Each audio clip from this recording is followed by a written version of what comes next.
une église, c'est de vous emmener à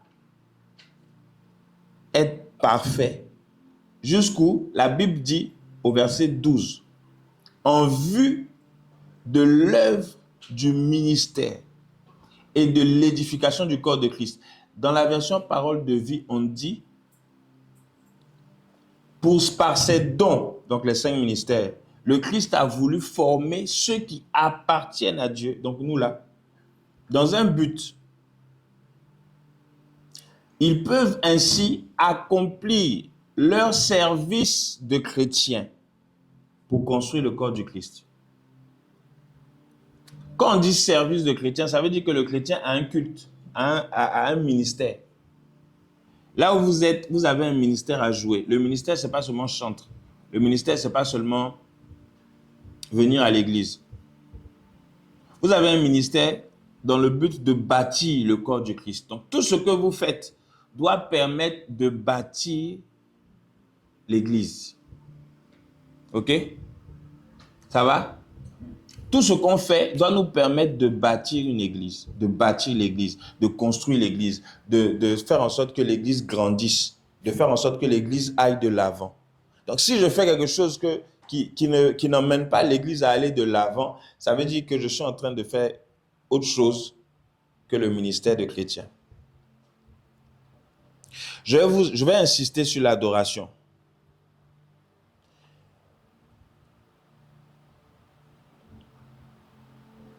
L'adoration, vous avez dit des bonnes définitions. Hein? L'adoration, ça veut dire se prosterner. Reconnaître la souveraineté de Dieu.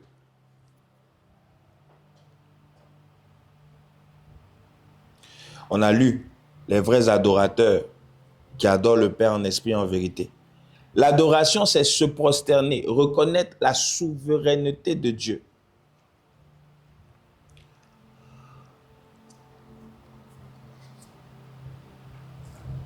C'est adorer Dieu, c'est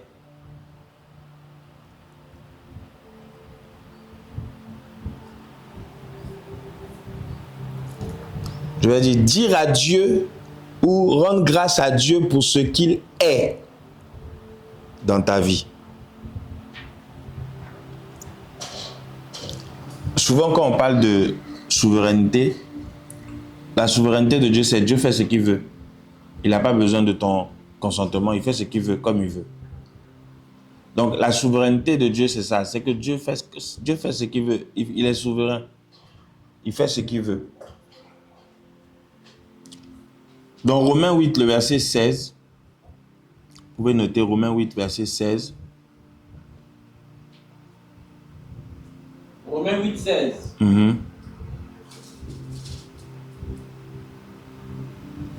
L'Esprit lui-même rend témoignage à notre esprit que nous sommes enfants de Dieu. Regardez ce passage.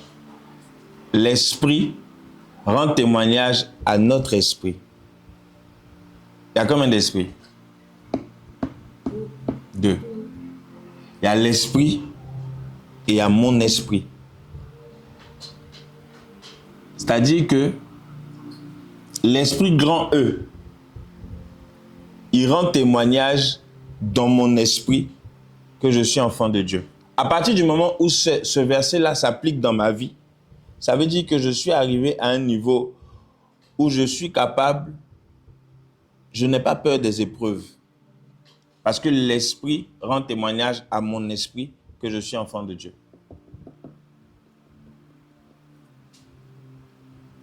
Et dans l'Ancien Testament, leur manière d'adorer n'avait rien à voir dans le Nouveau Testament.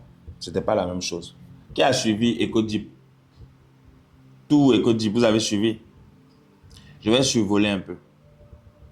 Dans l'Ancien Testament, les gens, ils adoraient Dieu dans une maison. C'est-à-dire qu'il y avait un temple qu'on appelait le temple de Salomon. Bon, c'était différent. Il y avait le temple de Salomon et puis il y avait le temple où il y avait l'arche de l'Éternel, les prêtres, les sacrifices, tout ça. Ce temple-là, quand les gens rentraient dans ce temple, il y avait 3 compartiments. Est-ce que vous vous souvenez des 3 compartiments? Vas-y, dis-moi.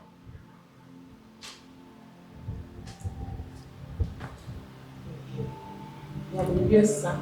Le lieu saint. Il y a le lieu très saint. Le lieu très saint. Et puis il y a les parvis. Les parvis. Donc, on commence par les parvis. Lieu saint. Lieu très saint. Ça là, tous les chrétiens doivent savoir ça. Dans l'adoration, dans le temple de l'Éternel, il y a 3 niveaux. Il y a le parvis, il y a le lieu saint et puis il y a le lieu très saint. Ces 3 niveaux doivent être connus. Vous ne pouvez pas être chrétien et puis ignorer que dans le temple de l'Éternel, il y avait ces 3 niveaux.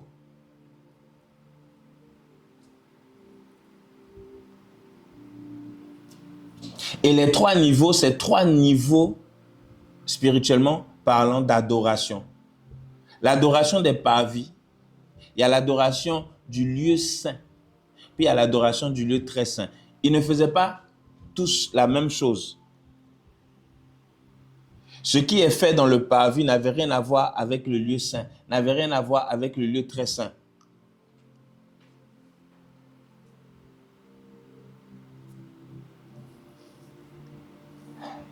À l'époque, quand ils adoraient, on demandait de faire des sacrifices. On demandait de se consacrer. On demandait de se purifier avant de rentrer dans le temple. Donc, vous ne pouvez pas être chrétien et ignorer ces 3 niveaux. Dans l'église ici, où sont les parvis? Dites-moi. Selon vous, dehors. Où est le lieu saint? La salle. Et le lieu très saint? L'autel. Il faut que vous identifiez ça à chaque fois. À chaque fois que vous faites quelque chose, dites-vous bien, je suis où? Quand je fais la chose que je suis en train de faire, je suis dans quel endroit? Est-ce que je suis dans le parvis? Est-ce que je suis dans le lieu saint? Très saint? Est-ce que je suis dans le lieu saint? Ça, quand vous avez ça dans votre esprit, votre façon de venir à l'église change. Votre façon, même quand vous êtes dans l'église, votre manière de faire change. Parce que vous savez où est-ce que vous êtes. Donc, en fonction de là où vous êtes, vous adorez Dieu différemment. Donc, je ne peux pas être dans le lieu saint. Et puis, pendant qu'on adore, je suis en train de chanter. Je suis en train de faire autre chose. Je suis dans mon téléphone. Aujourd'hui, ce qu'on voit malheureusement dans nos églises, il y a des chrétiens, pendant qu'ils sont en train d'adorer, ils sont en train de chanter, ils font selfie. Puis ils chantent. Ça, moi, ça me dépasse quand même. Comment je peux faire une selfie alors que je suis dans le lieu saint? C'est grave. Ou bien vous ne voulez pas ça? C'est grave. Et de plus en plus on s'en va, on voit ça de plus en plus. Plus en plus de chrétiens aujourd'hui, ils n'ont plus peur de Dieu. Il y en a d'autres même, ils montent même sur le parvis avec leurs chaussures. Leurs chaussures, ils viennent dehors. Ils montent sur les parvis avec les chaussures. À la MRI, parce que le coq n'est pas encore présent, bon, le coq est là, vous-même vous savez. Quand on vient à l'église normalement, on ne monte pas sur l'autel sans avoir l'autorisation. À moins que tu sois quelqu'un qui travaille dans l'église. Si tu travailles dans l'église, ça veut dire qu'avant de monter sur l'autel, tu es obligé de faire un geste. Tu t'abaisses et puis tu montes. Si le pasteur te donne l'autorisation, là tu montes. Vous voyez à la maison mère comment ça se passe. C'est exactement pareil. Que Dieu nous fasse grâce. On va mettre comment on appelle ça? Les bibliothèques là. Et puis on va mettre moi j'ai 2 aigles. On va mettre les aigles ici. On va mettre comme à la maison mère. Si on change d'endroit, ça va changer. Mais c'est un hôtel. C'est pas parce que vous voyez rien que ça veut dire qu'il n'y a rien. Il y a une présence là. Qui fait que le dimanche, quand je viens même, parfois je peux prier et puis quand tu t'arrêtes, normalement quand tu t'arrêtes là, ce n'est plus toi qui es là. C'est une entité qui vient, qui prend la place. On va dire quoi? C'est le Saint-Esprit, la présence du Saint-Esprit. C'est comme ça que les gens disent. Mais en réalité, c'est l'ange de la maison qui prend la place. Donc il y a des choses qui peuvent se passer. Tout. Moi, c'est pour ça que je dis dans la présence de Dieu, tout peut arriver. Dans les moments d'adoration, tout peut arriver. Voilà pourquoi il ne faut jamais être déconcentré pendant que tu adores Dieu. Vous savez que pendant que les chants sont en train de chanter, l'attitude que tu as quand tu es assise ou que tu es debout, ça va, les anges là vont voir Quelle est cette personne qui est en train de m'adorer en parlant? Quelle est cette personne qui est en train de m'adorer en ayant les mains levées? Quelle est cette personne qui est en train de m'adorer en étant assis, en croisant les bras? Dis avec moi l'adoration.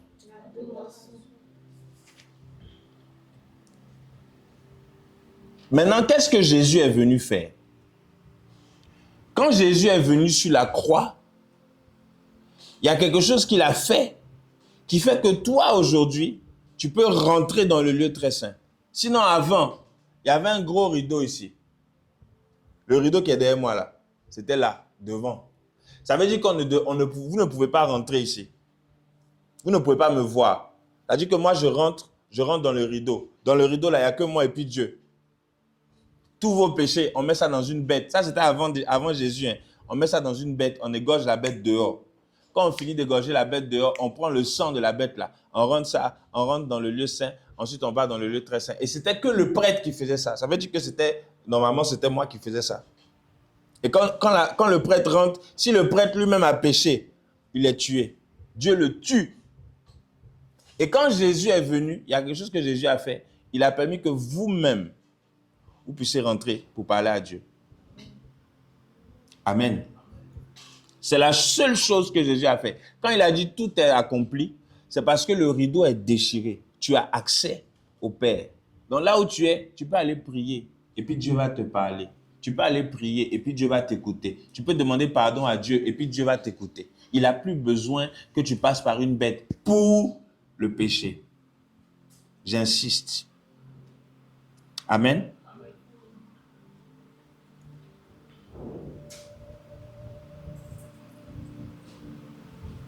On va lire Corinthiens 4. 1 Corinthiens 4, verset 2.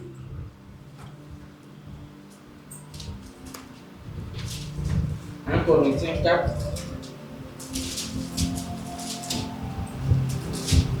verset 2. Du reste, ce qu'on demande des dispensateurs, c'est que chacun soit prouvé fidèle. Amen. Amen. Voilà le service. Finalement, ce qu'on demande à des responsables, c'est d'être fidèle. C'est ce que la Bible dit. L'expression de ton adoration, c'est dans la fidélité. Je suis là. Pasteur est là, pasteur n'est pas là, je suis là. Le fait d'être fidèle est l'expression de ton adoration. Dans Marc 10, le verset 45, je vais lire. Dans Marc 10, le verset 45, la Bible dit « Car le Fils de l'homme est venu, non pour être servi, mais pour servir. Et il donne sa vie comme la rançon de plusieurs. » Amen. Dans la version parole de vie, en effet, le Fils de l'homme n'est pas venu pour être servi. Il est venu pour servir et donner sa vie pour libérer un grand nombre de gens. Ça veut dire quoi? Un pasteur donne sa vie pour ses brebis. Le bon pasteur, c'est Jésus. Si vous voulez prendre exemple sur un pasteur, prenez pas exemple sur un homme, prenez exemple sur Jésus. Le meilleur pasteur, c'est Jésus. La petite porte est ouverte, mais la grande porte est fermée. Hein. Ben, ça ne dérange pas. Les gens vont passer par là. Ok. Non, je demandais comme ça, comme je voyais. Amen. Amen. Donc, quand je vais rentrer maintenant, je vais finir l'adoration, je vais rentrer maintenant sur toi, humain, ce que tu es. Vous allez comprendre peut-être un peu l'histoire du prophétique. Je vais commencer un peu comme ça. Et puis après, on va rentrer dans les choses un peu plus poussées. Vous savez que dans la nourriture du chrétien, il y a le lait et il y a la nourriture solide. Qui sait ça? Tu sais ça? Kimora? Non. Ariel, tu sais? Non. Comment tu sais? Rappelle-moi ton prénom. Esther. Inès, tu sais? La nourriture solide et le lait. Tu connais? Non. On va en parler. Le chrétien ne doit pas manger n'importe quoi. Il y a des nourritures quand vous mangez, Ça vous donne quoi, chocolat spirituel? Vous savez ça? Hein? Quand vous écoutez les enseignements, il y a des enseignements quand vous écoutez dans votre esprit, ça vous donne un kwashiorkor spirituel. Tu manges la même nourriture, ça fatigue.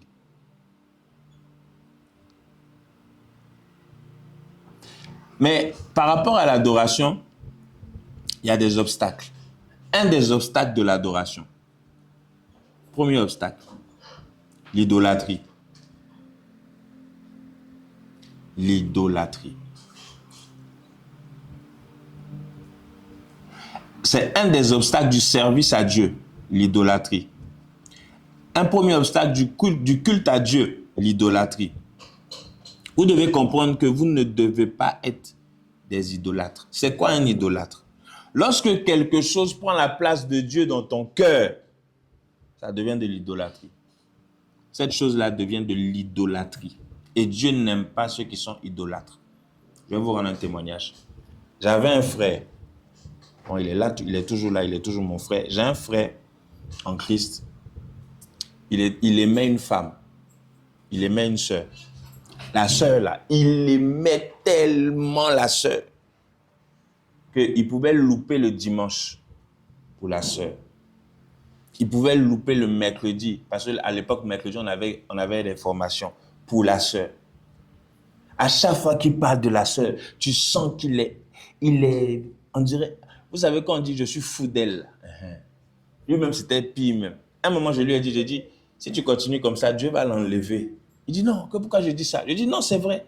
Dieu est capable de l'enlever à cause de toi. Parce que tu l'aimes, c'est-à-dire tu l'aimes tellement que tu la prends, tu la mets dans ton cœur et puis tu prends Dieu, tu mets Dieu à côté. Dieu n'aime pas ça. L'idolâtrie peut être les réseaux sociaux. L'idolâtrie peut être ton téléphone. C'est-à-dire que tu n'es même pas capable. Vous pouvez amener devant les mamans. Ça ne dérange pas. Vous pouvez les amener, vous déposer, vous vous asseyez. Tu n'es même pas capable c'est-à-dire de venir à l'église, d'adorer Dieu. Parce que ton téléphone, bon, c'est-à-dire je suis dans la présence de Dieu, mais je suis toujours avec mon téléphone. J'ai toujours mon téléphone avec moi. Tu peux ouvrir, hein, c'est fermé, ils ont fermé derrière. Alléluia.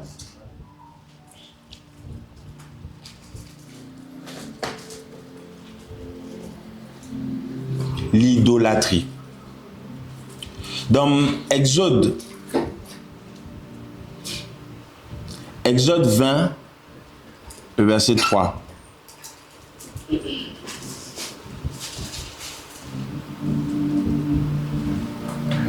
Dieu dit, tu n'auras pas d'autre Dieu devant ma face. Tu n'auras pas d'autre Dieu devant ma face. Dieu n'aime pas l'idolâtrie. Dieu n'aime pas l'idolâtrie. Tu peux venir là, Audrey. Toi aussi, devant. Ariel, tu peux te mettre derrière, à côté de maman. Vous mettez-vous devant. Je te mets sur le côté. Tu n'auras pas d'autre Dieu devant ma face. Les amis, obstacle numéro 1 à l'adoration, l'idolâtrie. Obstacle numéro 2 à l'adoration, l'hypocrisie.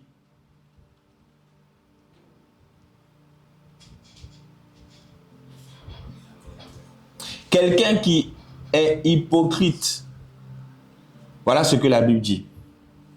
Ce peuple m'honore des lèvres, mais son cœur est éloigné de moi. Matthieu 15, verset 8. Il faut comprendre que celui qui est hypocrite est éloigné de Dieu. Tu peux venir à l'église, tu pries, tu chantes, tu pries, tu parles, tu pries, tu chantes, tu fais les trucs de Dieu.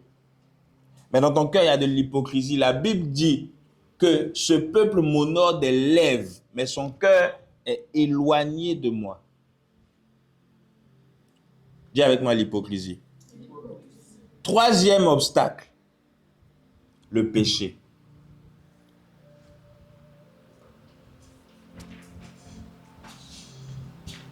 Le péché.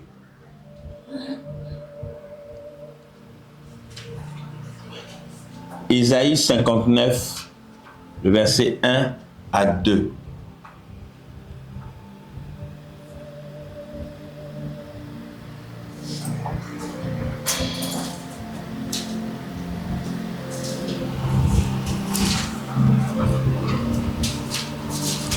Non, la main de l'Éternel n'est pas trop courte pour sauver, ni son oreille trop dure pour entendre. Et il dit, mais ce sont vos crimes qui mettent une séparation entre vous et votre Dieu. Ce sont vos péchés qui vous cachent sa face et l'empêchent de vous écouter. Voilà ce qui fait que Dieu ne t'écoute pas quand tu pries. Une des choses, le péché. La Bible dit, ce sont vos péchés qui vous cachent sa face. Ça veut dire que celui qui pêche, la face de Dieu est cachée devant lui. Le péché vous sépare de Dieu. Le péché vous empêche d'adorer Dieu. Le péché vous empêche de faire un avec Dieu. Est-ce que ça va? Je peux avancer?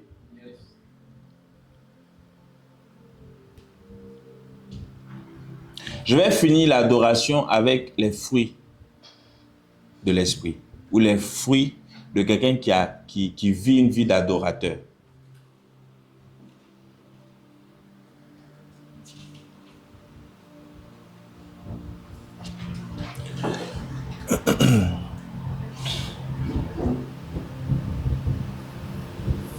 Galates 5, verset 22. Vous savez, parmi les cinq ministères, moi, l'huile qui est sur ma tête, c'est l'huile d'apôtre et l'huile de prophète. Je ne suis pas évangéliste, je ne suis pas pasteur, je ne suis pas docteur. Docteur et apôtre, ça rime un peu. Mais l'apôtre et le prophète, le but d'un apôtre, c'est de construire, de bâtir une église. Donc, les samedis, je vais beaucoup vous fatiguer. Souffrez jusqu'à ce que mon père spirituel décide que je ne sois plus ici. Donc, souffrez que je sois là tous les samedis à 14h jusqu'à 16h pour vous embêter. Je sais que vous n'avez pas l'habitude les samedis, mais on va y aller. Amen. La Bible dit quoi?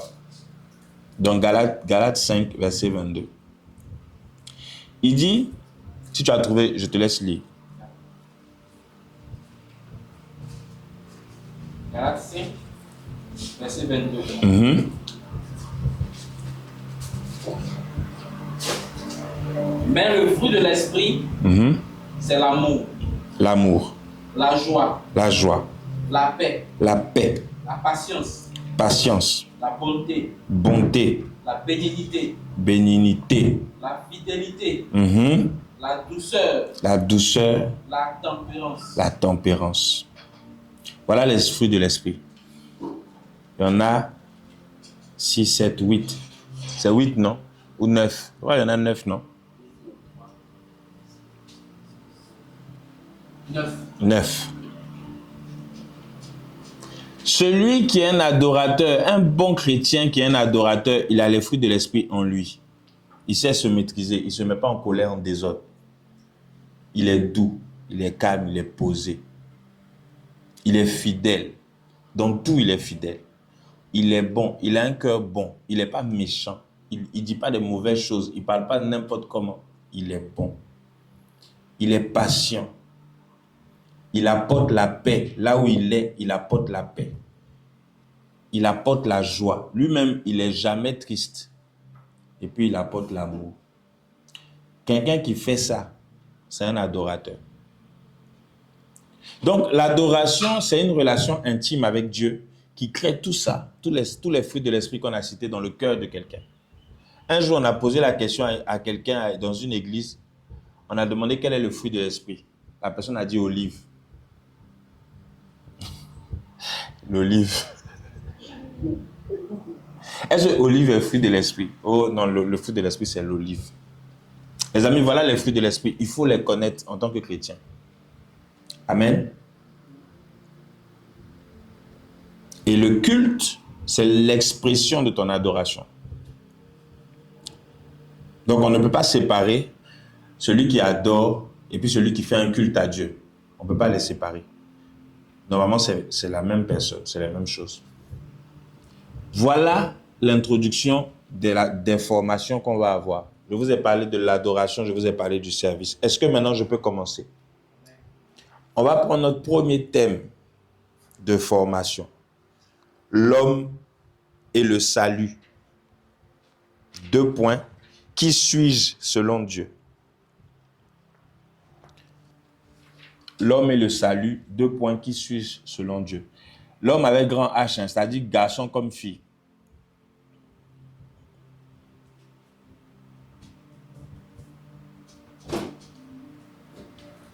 Genèse 1, le verset 27 à 28.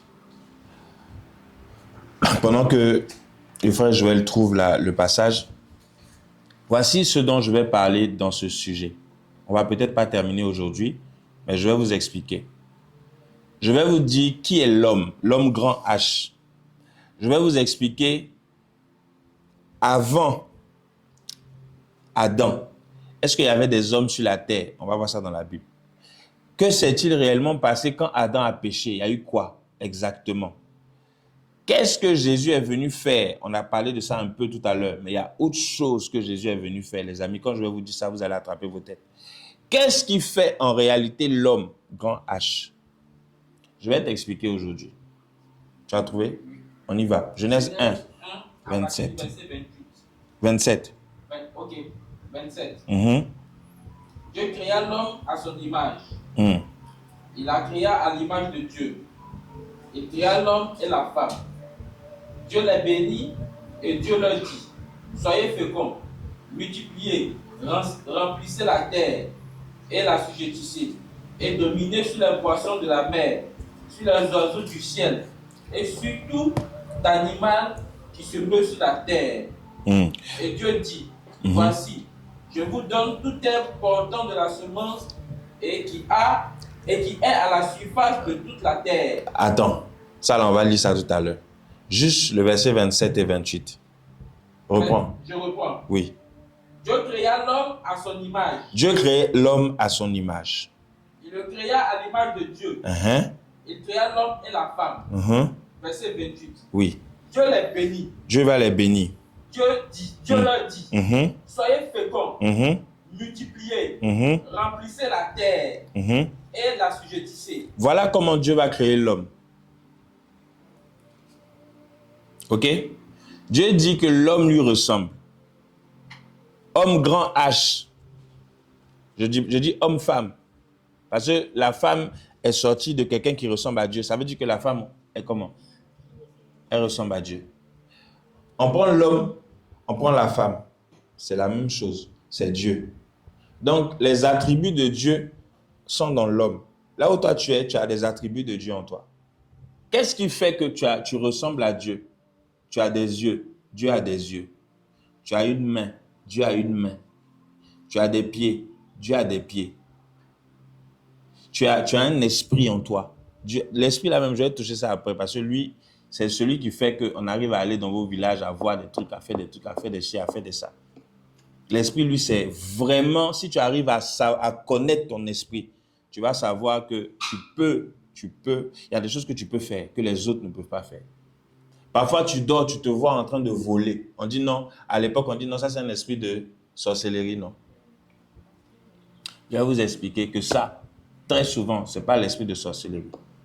Souvent, c'est parce que tu as un esprit fort et que tu es prophétique. Moi, ça m'est déjà arrivé, par exemple, d'être dans une église et puis subitement, comme ça, je suis en haut de l'église, je vois le toit de l'église. Je regarde comme ça l'église. C'est pas des...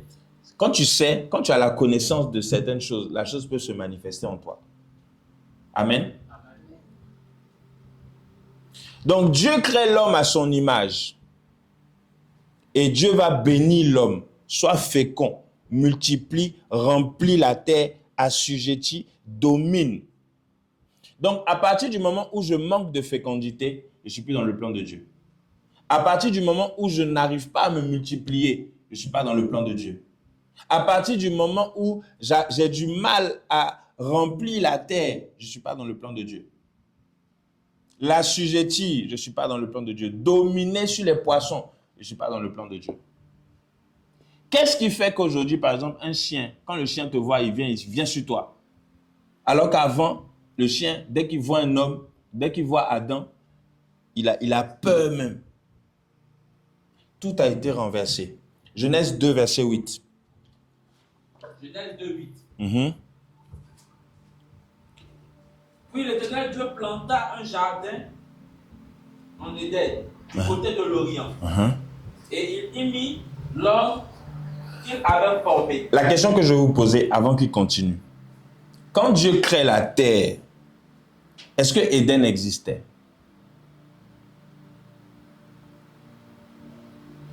Reprends le verset.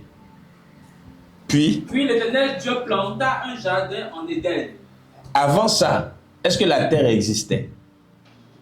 Dites-moi. Maman a dit non. Qui dit encore? Pourquoi? Parce que le début, quand je l'esprit, la terre est déjà. Dans Genèse 1, verset 1, on dit au commencement, Dieu créa les cieux et la terre. On ne parle pas d'Éden. Ça veut dire que la terre existe. Maintenant, Dieu voit du côté de l'Orient, c'est-à-dire du côté de l'Est. Dieu va mettre un jardin là. C'est-à-dire il va planter un jardin. Donc, une circonférence du côté d'Éden. Il va de l'Ouest, de l'Est. Il va planter un jardin. La Bible dit, Dieu planta un jardin en Éden du côté de l'Orient. Et il va faire quoi? Et il mit l'homme qu'il avait formé. Il met l'homme qu'il avait formé. La question que je me pose, vous allez voir la réponse tout à l'heure. Ben, peut-être vous avez déjà la réponse. Est-ce que sur la terre, il y avait d'autres humains en dehors de l'homme que Dieu avait formé? Dites-moi. Maman dit non. Qui d'autre? Tout le monde dit non? Toi, tu dis oui.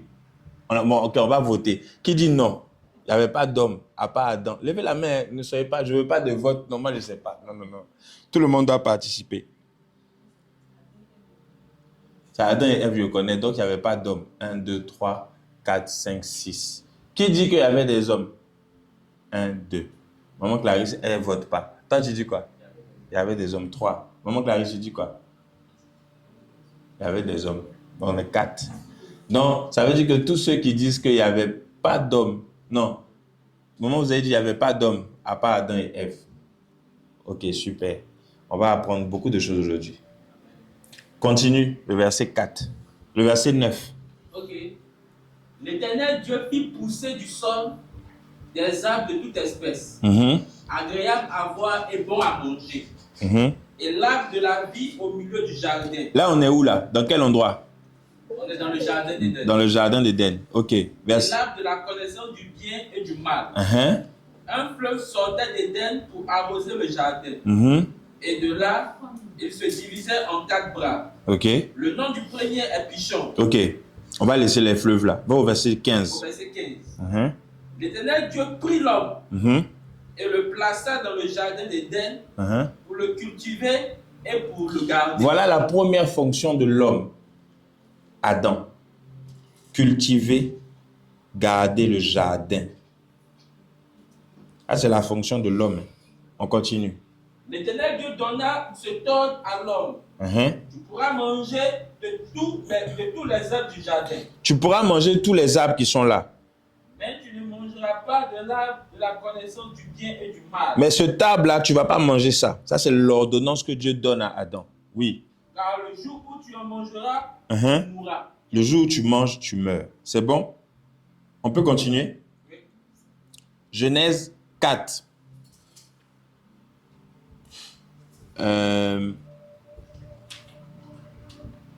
Non. Genèse, j'ai dit Genèse 4, non? Oui. Attends. On va lire ça tout à l'heure. Je vais même peut-être paraphraser parce que c'est des choses qu'on connaît. La Bible nous parle ici de Adam. On dit Adam a été créé dans un jardin qu'on appelle Éden. Le jardin, là, Dieu a fait ça sur la terre. Il a pris un petit endroit à l'est. Il a fait un jardin. Il a dit à Adam, ce jardin-là, je te donne. Tu as été fait à mon image. Tu vas cultiver, tu vas garder ce jardin. Ok. Est-ce que la terre se limite au jardin d'Éden? Non. Ça veut dire que dans d'autres parties de la terre aussi existait là-bas. Maintenant, ces parties de la terre-là, qui était chargé de garder ça et de cultiver? Est-ce que la Bible nous parle des autres habitants? Non. Pour l'instant, on ne sait pas. Nous, ce qu'on sait, c'est qu'il y a Adam. Et puis Adam et Ève, ils sont dans le jardin. C'est tout ce qu'on connaît. Et c'est tout ce que la Bible nous montre.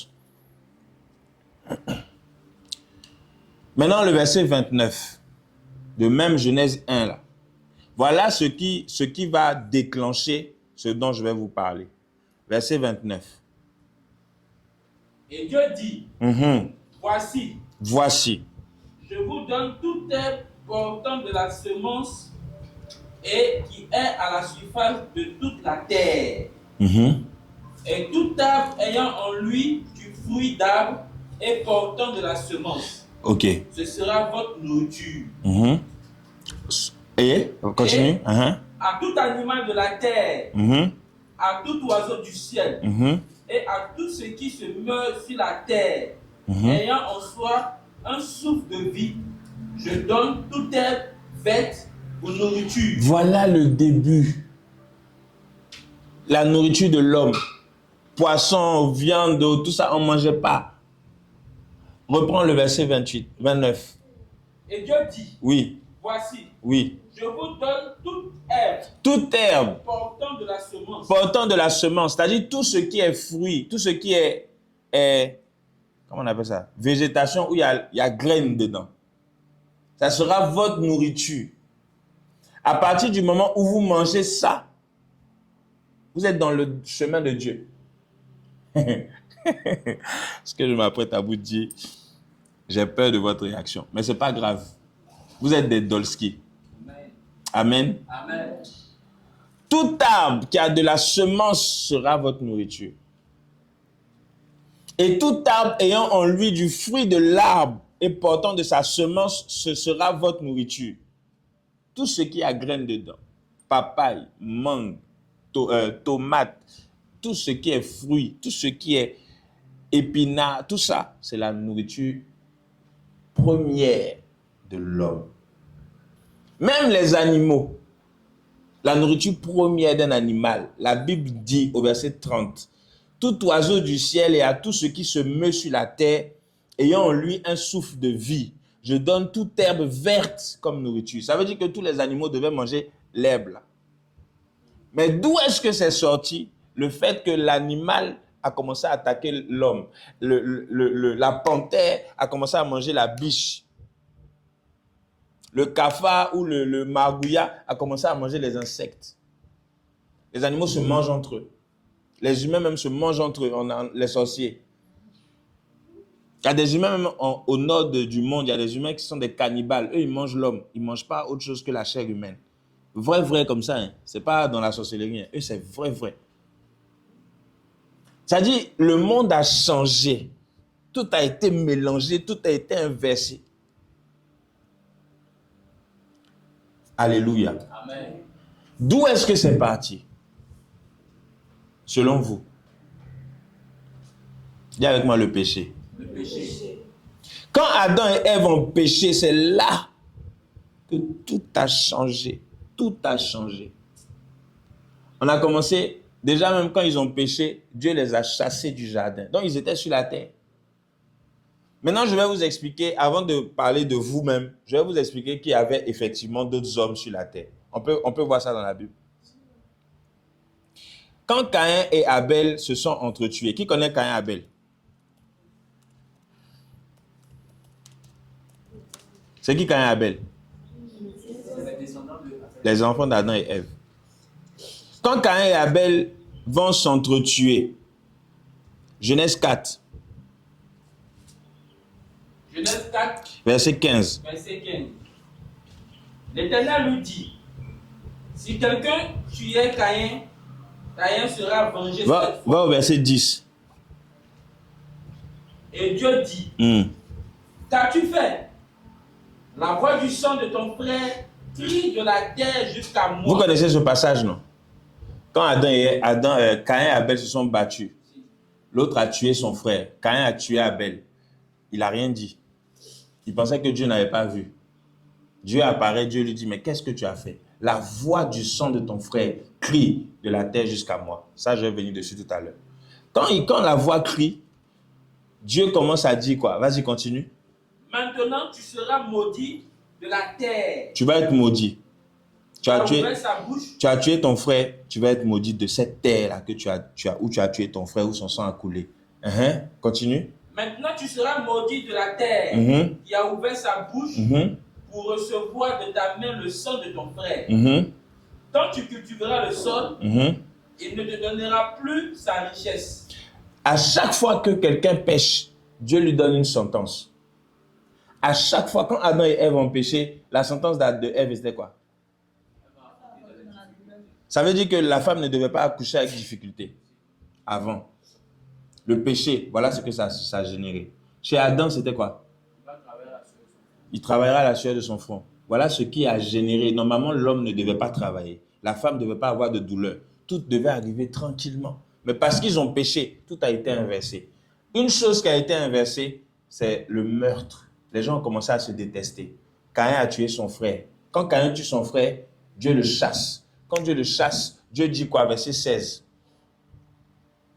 Puis Caïn s'éloigna de la face de l'Éternel et habita dans la terre de Nod, à l'orient d'Éden. Je suis quel verset là? Verset 16. Vas-y. Verset 17. Caïn connut sa femme. Question. D'où vient la femme de Caïn? Puisque nous, ce qu'on connaît, c'est Adam, Ève, Caïn, Abel. Voilà. Les 4 personnages principaux de la Bible au début. C'est nous, on connaît ça. Maintenant, on nous parle de la femme. Ah, c'est 1. Vous êtes avec moi? Amen. On parle encore de quoi? Qu'est-ce qu'on dit? La prochaine phrase. Enoch engendra Irad. On nous parle d'Enoch. Est-ce qu'on a connu Enoch avant? Non. Ensuite, il dit quoi? Irad engendra... Non. Verset 17. Caïn connut sa femme. Elle conçut et enfanta Enoch. Donc, Enoch est le fils de Caïn. Ok? Vas-y. Il bâtit ensuite une ville. Et il donna à cette ville le nom de son fils Enoch. Est-ce qu'on peut bâtir une ville sans hommes? C'est pas possible. Ça veut dire qu'en dehors de Adam, il y avait des hommes qui existaient sur la terre.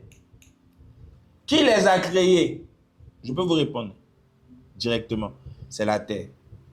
La terre que vous voyez là, elle crée. Tuez tous les animaux de la terre si vous voulez. Tuer des singes ou tuer tout le monde, tous les animaux. La terre va créer encore. Parce que qui a créé les animaux? C'est la terre. Elle a reçu l'ordre de qui?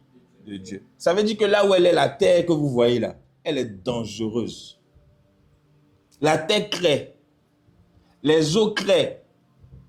Toi, l'homme, on te crée à l'image de Dieu et on te dit, tu vas cultiver et garder un petit jardin de ce côté-là. Ça, tu vas manger, ça, tu vas pas manger, ça, tu vas manger. Dieu donne des instructions à l'homme, mais il doit rester dans le jardin. Il doit rester à discuter avec Dieu. Dieu parlait avec Adam comme ça. Comme vous m'entendez là, Dieu parlait comme ça. Et le jour où Adam va pécher, tout va renverser. Dieu ne va plus lui parler. Dieu ne va plus être là. Qu'est-ce qui va se passer? Dieu va chasser Adam du jardin. Est-ce que ça va? Amen. Je peux avancer? Amen. Vous êtes d'accord avec moi? Je veux une objection. Est-ce que quelqu'un est contre ce que je dis? Il n'a qu'à me demander. Il n'a qu'à m'expliquer. Vous êtes d'accord avec moi? Amen. J'avance. Maintenant, quand il y a eu tout le désordre, qu'est-ce que Dieu va faire? Dieu va détruire tout. Genèse 9, le déluge. On ne va pas lire. Hein. Ceux qui notent, vous pouvez noter. Genèse 9, le déluge. Le déluge là va venir dans un but. Nettoyer la terre. Je saute plusieurs chapitres. Hein. Là, on était dans Genèse 4, le chapitre 5, le chapitre 6, le chapitre 7, le chapitre 8, jusqu'au chapitre 9. Il y a des hommes qui sont nés, il y a des descendants, des ancêtres, jusqu'à Noé. Arrivé à Noé, Dieu dit à Noé, fais un arche parce que je vais détruire la terre. Je décidais de détruire la terre parce que les hommes sont mauvais. C'est maintenant que ça devient intéressant. Je vois l'œil en train d'avancer. Oui. Noé, là, il était de la descendance d'Adam et de Caïn. On va lire. Noé était la descendance de qui? Adam et Ève. Où? Ou de Caïn. Est-ce que Caïn... J'ai Hein? entendu un Noé au niveau de Caïn aussi. Tu as entendu un Noé au niveau de Caïn? Ok. On va aller. Genèse 5.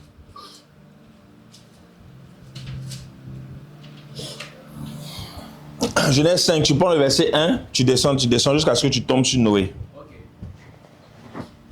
Voici le livre de la postérité d'Adam. Mhm. Lorsque Dieu créa l'homme, il le fit à la ressemblance de Dieu. Ok.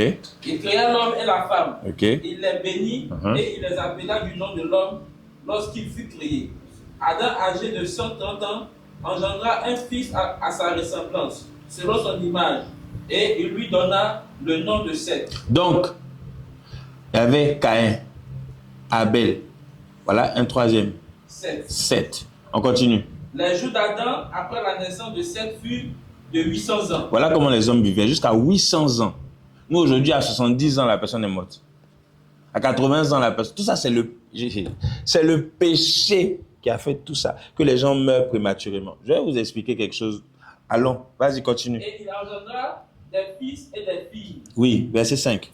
Tous les journées qu'Adam vécut furent de 930 ans. Voilà ça. Il est Puis mort il mourut. à 930 ans. Nous, on s'arrête à 100. Je sais qu'il y a une mamie en Corée, en Chine, qui est morte à 108 ans, 111 ans. C'est plus là-bas que les gens là-bas, eux, je ne sais pas comment ils font, mais eux là-bas, ils arrivent à ce niveau. Je vais vous expliquer d'où ça vient. Maintenant, verset 6. Seth, âgé de 105 ans, engendra Enoch. Ok. Ensuite, verset...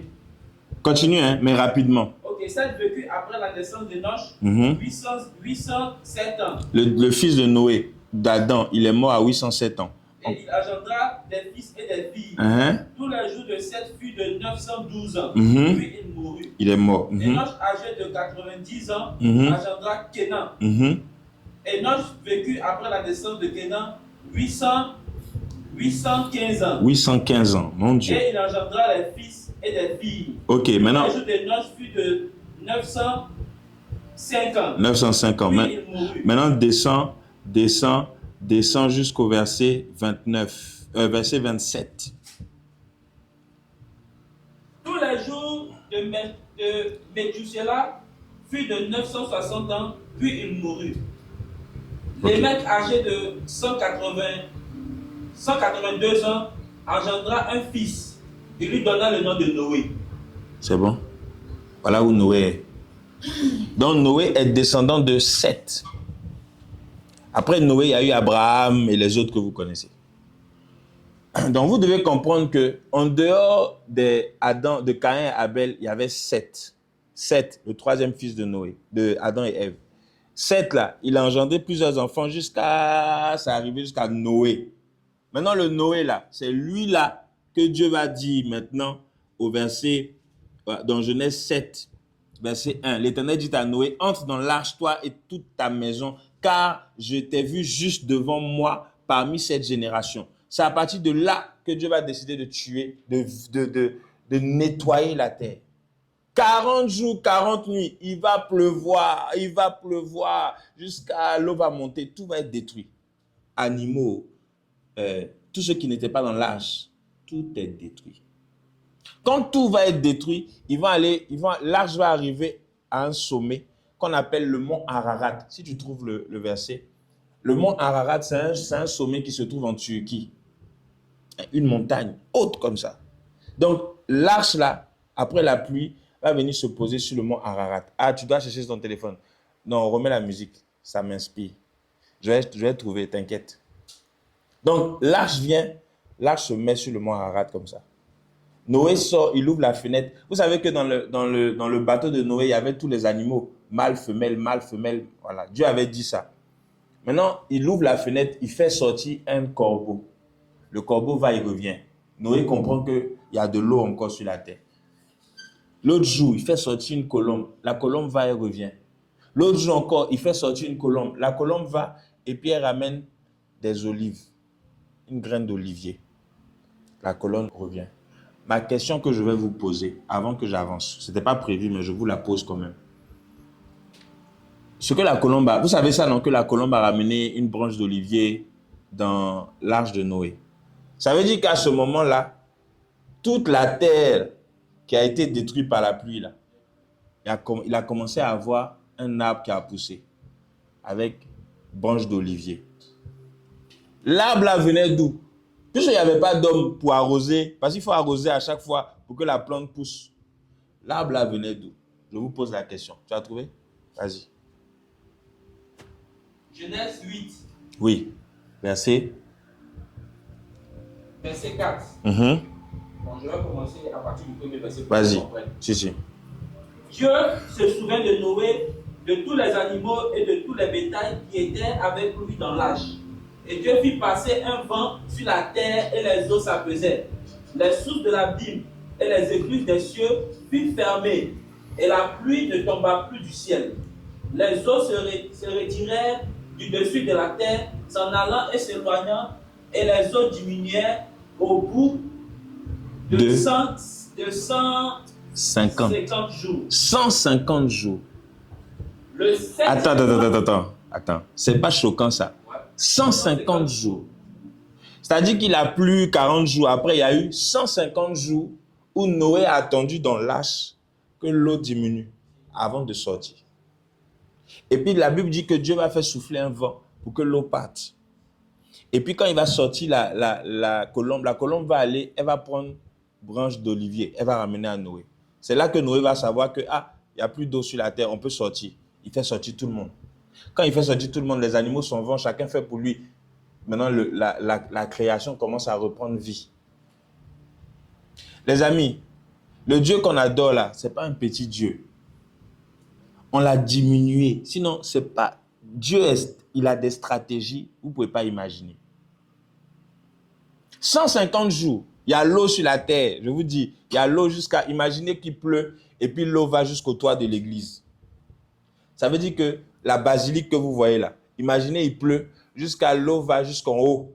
On ne voit plus la basilique parce que l'eau est jusqu'en haut. C'est ça le déluge. Ça va? Amen. Je ne vais pas avancer. Amen. Maintenant, je vais vous expliquer, vous, homme que vous êtes, grand H, qu'est-ce qui est en vous? 1 Thessaloniciens 5, verset 23. Plus tard, on va revenir sur les olives, tout ça, sur Noé, tout ça. On va revenir dessus plus tard. Maintenant, laissez-moi vous parler de l'homme et puis je vais clôturer dans 30 minutes. 1 Thessaloniciens 5, le verset 23. 1 Thessaloniciens 5, verset 23.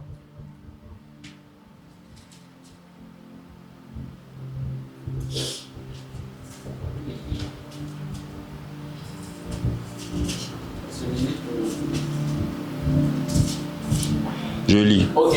C'est bon? Vas-y. Que le Dieu de paix vous sanctifie lui-même Tout entier. que le Dieu de paix vous sanctifie lui-même tout entier et que tout votre être, l'esprit, l'âme et le corps soient conservés irrépréhensibles. L'être humain est composé de 3 parties. L'esprit, l'âme et le corps. C'est la Bible qui dit. C'est bon? Alléluia. Amen. Quand vous êtes né, papa et maman sont allés ensemble. Quand vous êtes venu dans le ventre de maman, maman a accouché. Quand maman a accouché, l'esprit qui est toi n'était pas encore là complètement. Ça veut dire qu'un bébé, ici là, il y a ce qu'on appelle la fontanelle. Vous avez déjà vu les bébés qui font, ici là, ça fait comme ça là. Quand ça fait comme ça là, ça souffle comme ça là, c'est comme si ça respire. Ça veut dire que l'esprit qui est la personne est en train de se télécharger dans le corps de l'enfant. Jusqu'à quand ça devient dur là. Ça veut dire que là, c'est bon. L'esprit est là. ça va devenir dur à un certain âge de l'enfant, quand l'enfant grandit. Ça devient dur. Quand ça devient dur, ça veut dire que tout l'esprit s'est téléchargé. Donc, tout l'esprit est rentré dans la personne. Vous voyez, l'enfant qui est là, par exemple, il ne connaît pas ce qu'on est en train de faire. Mais à l'intérieur de lui, il y a son esprit. Là où vous êtes, vous avez votre corps que vous voyez là.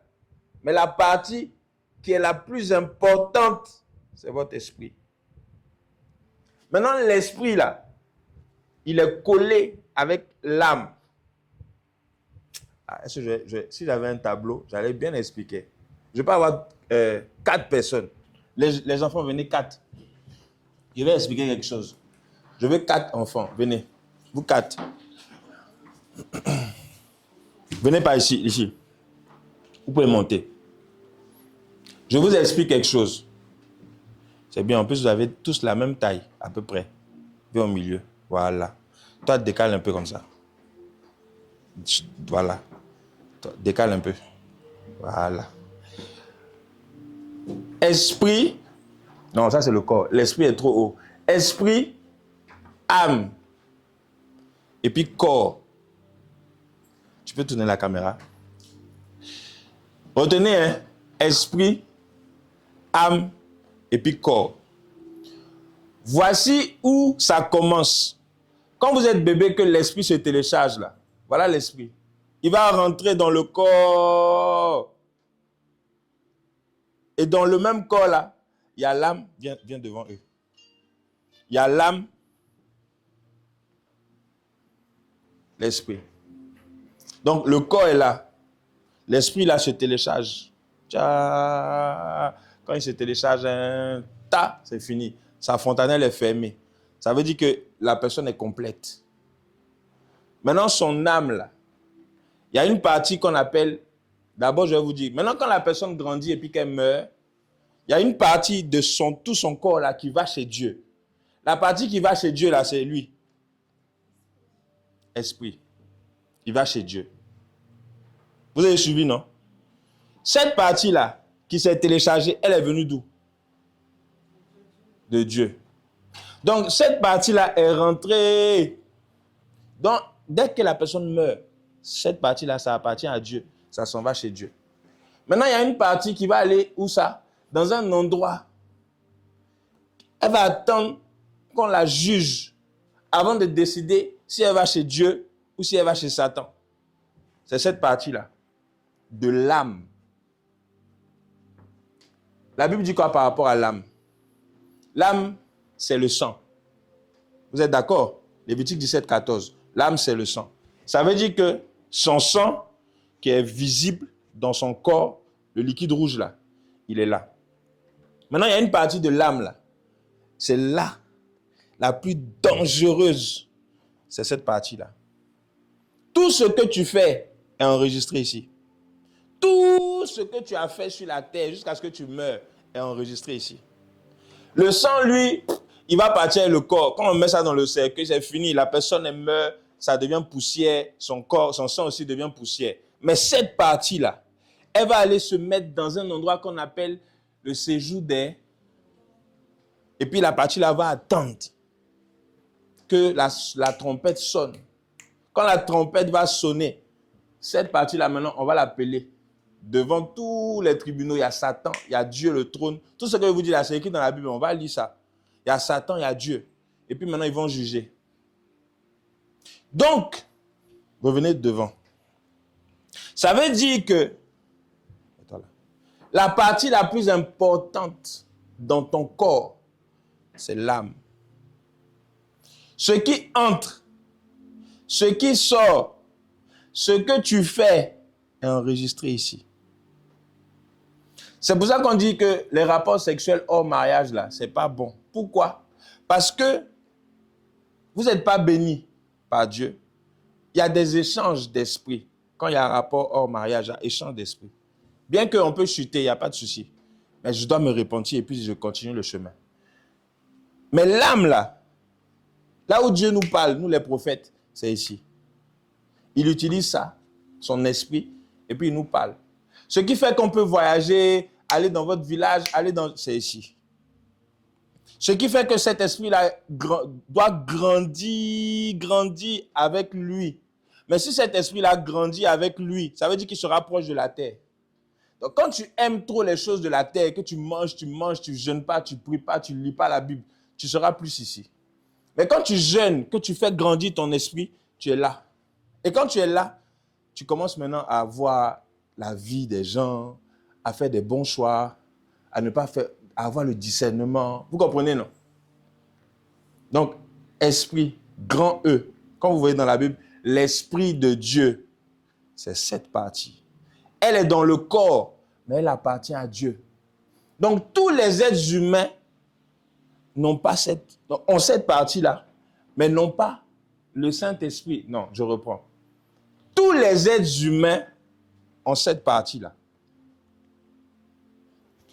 Tous les êtres humains, je reprends, hein, j'ai effacé ce que j'ai dit, je reprends ce que j'ai dit.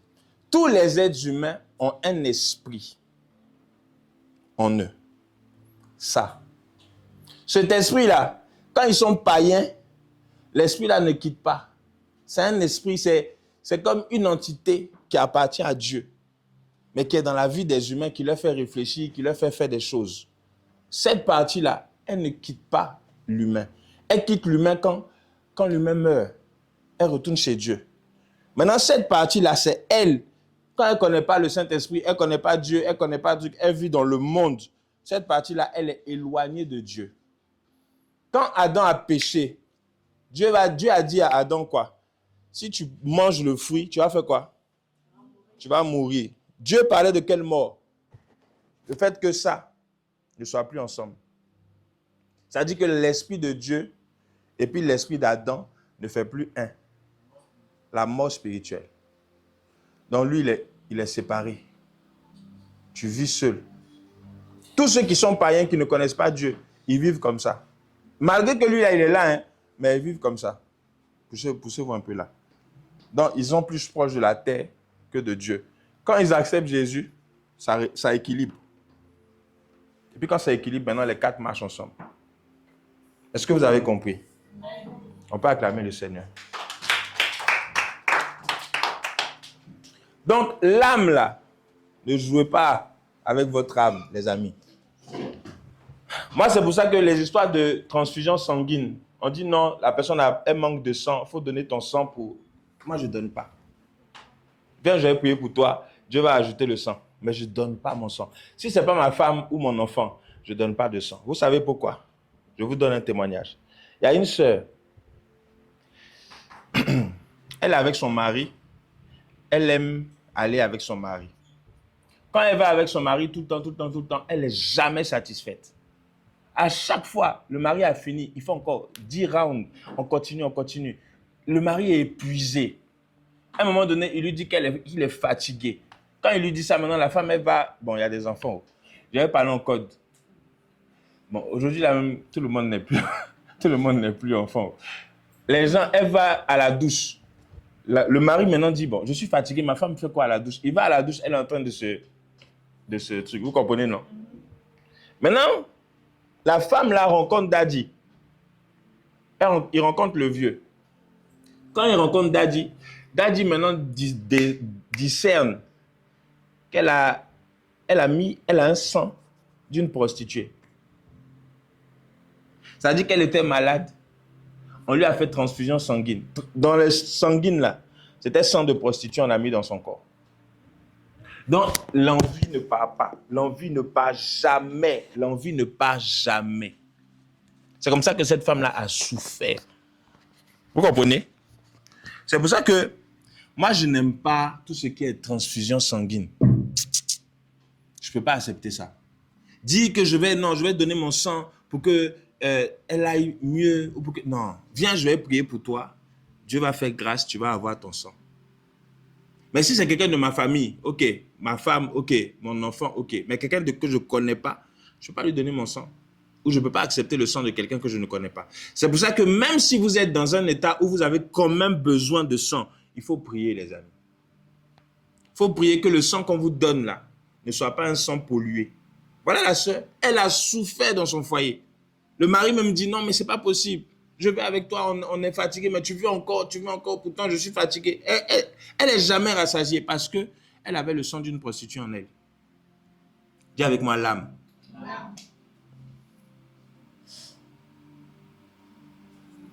Et je vais même vous dire, l'être humain, l'esprit qu'on a vu tout à l'heure, là, la partie de Dieu, là, tous les êtres humains ont ça. Cet esprit-là, la partie de Dieu, grand E, là, tout le monde a ça en lui. Et c'est ça qui fait que tu peux prophétiser, parce que tu es avec l'esprit de Dieu. Quand on dit le Saint-Esprit, c'est un abus de langage en vrai. Le Saint-Esprit, c'est un tout. Et l'esprit, là, fait partie de la nature de Dieu qui est dans l'homme. Maintenant, quand l'homme accepte Jésus, que le Saint-Esprit vient maintenant dans sa vie, là, il devient un super-héros. Il y a des choses qu'il fait que les autres ne peuvent pas faire. Mais ça, on va voir ça quand on va parler des dons spirituels et du ministère des anges. Alléluia. Donc, l'âme, c'est le sang. L'âme, c'est le sang.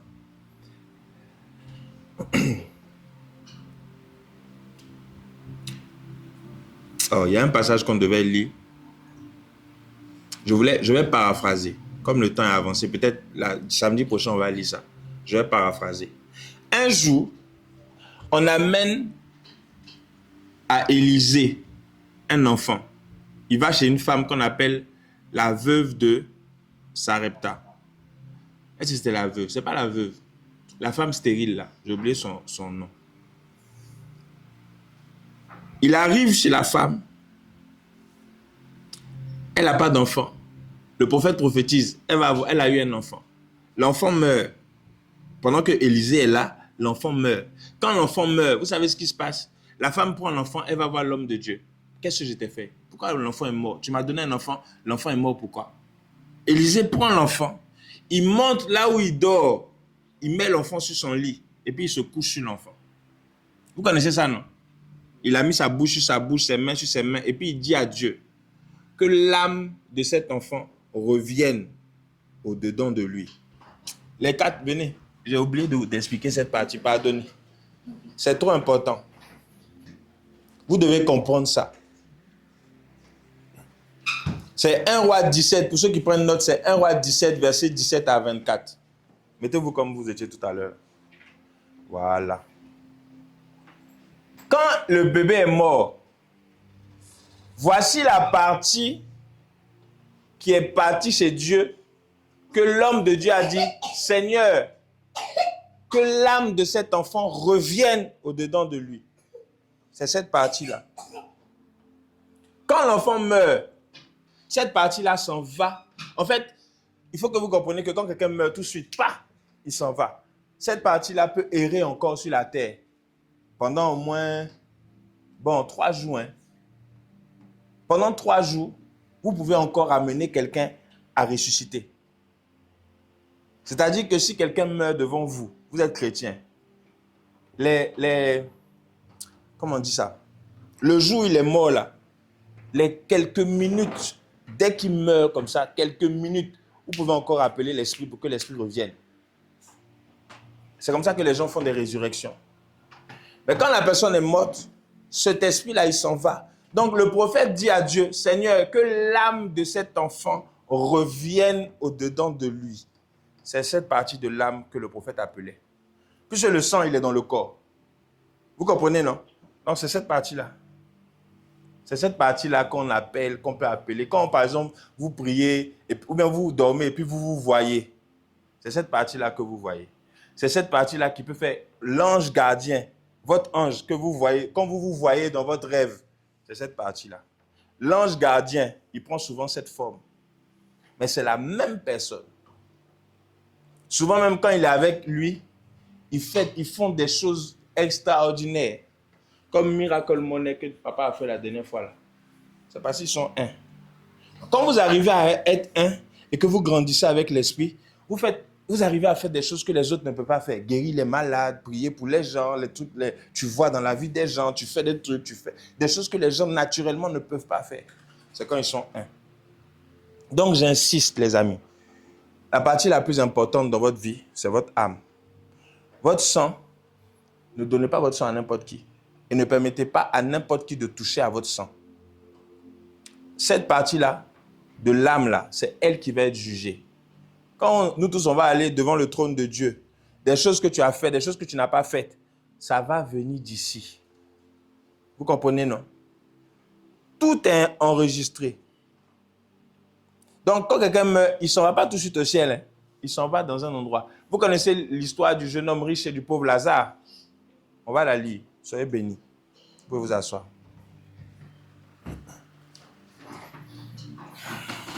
Nous sommes dans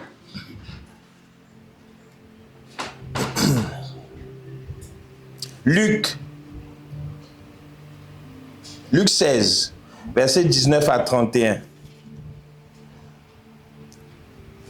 Je vais lire. Il y avait un homme riche qui était vêtu de pourpre et de fin lin et qui chaque jour menait joyeuse et brillante vie. Un pauvre nommé Lazare était couché à sa porte, couvert d'ulcères et désireux de se rassasier des miettes qui tombaient de la table du riche. Et même les chiens venaient encore lécher ses ulcères. Le pauvre mourut. Il fut porté par les anges dans le sein d'Abraham. Le riche mourut aussi. Il fut enseveli. Dans le séjour des morts, il leva les yeux et tandis qu'il était au proie au tourment, il vit de loin Abraham et Lazare dans son sein. Il s'écria, « Père Abraham, aie pitié de moi et envoie Lazare pour qu'il trempe le bout de son doigt dans l'eau et me rafraîchisse la langue, car je souffre cruellement dans cette flamme. » Abraham répondit, « Mon enfant, souviens-toi que tu as reçu les biens pendant ta vie et que Lazare a eu des maux pendant la sienne. » Vous connaissez l'histoire, non? Tout le monde connaît? Cette histoire-là, il y a plusieurs révélations dedans. Une chose que vous devez reconnaître dans cette histoire, c'est que dans le séjour des morts, là où les morts s'en vont, ils peuvent se reconnaître. Ça veut dire que moi, si je pars demain, par exemple, ou on part demain, je peux reconnaître Joël, Joël peut me reconnaître. Parce que sur la terre, on vivait à côté. Et là-bas, ça veut dire qu'on a une physionomie qui fait qu'on se reconnaît. Donc, Lazare reconnaît, le jeune homme riche reconnaît Lazare. Lazare reconnaît le jeune homme riche. Vous comprenez? Donc, il y a une mémoire dans l'âme que je vous ai montré tout à l'heure. L'âme-esprit, là, il y a une mémoire dedans. Je peux reconnaître tout le monde. C'est pour ça qu'il ne faut jamais commettre un péché, puis cacher le péché. Même si le péché est grave, comment? Tu caches le péché devant Dieu. Parce que le jour où tu vas te retrouver là-bas, ça va sortir sur le grand écran là. Tout le monde va voir ce que tu as fait. L'avortement, tout le monde va savoir que tu as avorté. Si par exemple, je devais accoucher un serviteur de Dieu et que le serviteur de Dieu devait avoir 7 générations, les 7 générations là vont t'attendre au ciel. C'est elle qui nous a avorté. Si tu ne te réponds pas, quoi? C'est elle qui nous a avorté. C'est elle qui nous a avorté directement dans le feu. Alléluia. Amen. Donc, tous ceux qui sont morts jusqu'à présent ne vont pas au ciel. Hein. Ils vont dans un endroit qu'on appelle le séjour des morts. Ils attendent là-bas. Tous ceux qui sont morts, qui sont dans votre tête. Jean-Paul II, Michael Jackson, qui encore? Oufoué, notre papa Oufoué. Arafat, Didier Arafat, tous ceux-là, ils sont dans un endroit qu'on appelle le séjour des morts. Ils attendent leur jugement. S'ils sont c'est-à-dire, s'ils ne sont pas païens, qui sont bien, ils sont dans un sein qu'on appelle ici le sein d'Abraham. S'ils sont païens, ils ont fait le désordre, ils sont dans un endroit aussi qu'on appelle aussi le séjour des morts. Ça veut dire que dans le séjour des morts, il y a le séjour des morts et puis il y a des saints. Vous comprenez? Voilà. Et ils attendent. Il fait chaud. Il faut tourner le ventilo. Donc, je termine en disant ceci. Non, faut tourner carrément. Il faut tourner sur. Tu as allumé? Ok. Il fait chaud, hein? Donc, les amis, votre âme là, il y a trop de choses à dire dessus. beaucoup de choses à dire dessus. L'âme que vous avez là, il y a trop de choses à dire dessus. Tu peux couper, hein. Coupe la caméra. J'ai fini. Je vais expliquer quelque chose et puis ça, on n'a pas besoin de voir ça.